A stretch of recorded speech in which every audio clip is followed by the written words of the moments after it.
Hi friends, orient geyser ఇది వచ్చేసి మనకు లీకేజ్ ప్రాబ్లం అయితే రావడం జరుగుతుంది. థర్మాస్టాట్ తీసినాక ఈ నుంచి అయితే మనకు వాటర్ అయితే లీక్ అవుతుంది. చూడండి, ఒకసారి మెయిన్ పైప్ కనెక్షన్ ఇచ్చి వాటర్ యొక్క కనెక్షన్ ఇస్తే కూడా మనకు ఫ్లోటింగ్ అనేది ఇంకెక్కువ లీకేజ్ కావడం జరుగుతుంది. చూడండి, ఈ విధంగా ఓపెన్ చేసినాక గీజర్ లోపల ఈ నుంచి అయితే మనకు వాటర్ అయితే లీక్ అవ్వడం జరిగింది కదా. ఈ పైప్ అనేది ఈ నుంచి ఇది వరకు రెస్ట్ అయితే రావడం జరిగింది.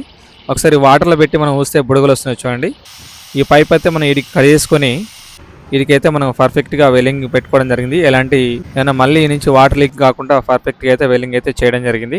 వెల్లింగ్ పెట్టుకున్నాక మళ్ళీ ఒకసారి అయితే మనం గీజర్కి అయితే ఫిట్ చేసుకుందాం.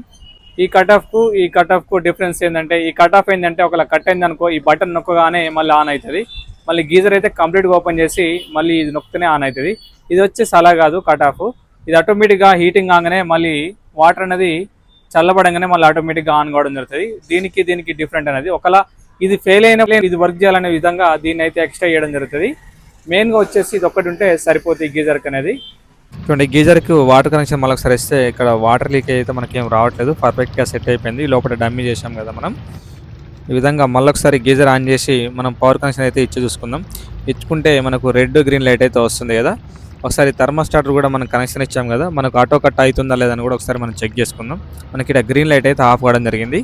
మళ్ళీ ఒకసారి కూల్ వాటర్ ఆన్ చేయగానే మళ్ళీ ఇక్కడ ఫ్లోటింగ్ స్టార్ట్ అయింది కదా, లైట్ అయితే ఆన్ అయింది. ఆటోమేటిక్గా థర్మాస్టాటర్ అయితే మనకు ఆన్ కావడం జరిగింది. గీజర్ అయితే పర్ఫెక్ట్గా సెట్ అయిపోయింది. ఈ విధంగా లీకేజ్ ప్రాబ్లమ్ సెట్ చేయడం జరిగింది. లైక్ చేయండి, షేర్ చేయండి, సబ్స్క్రైబ్ చేసుకోండి.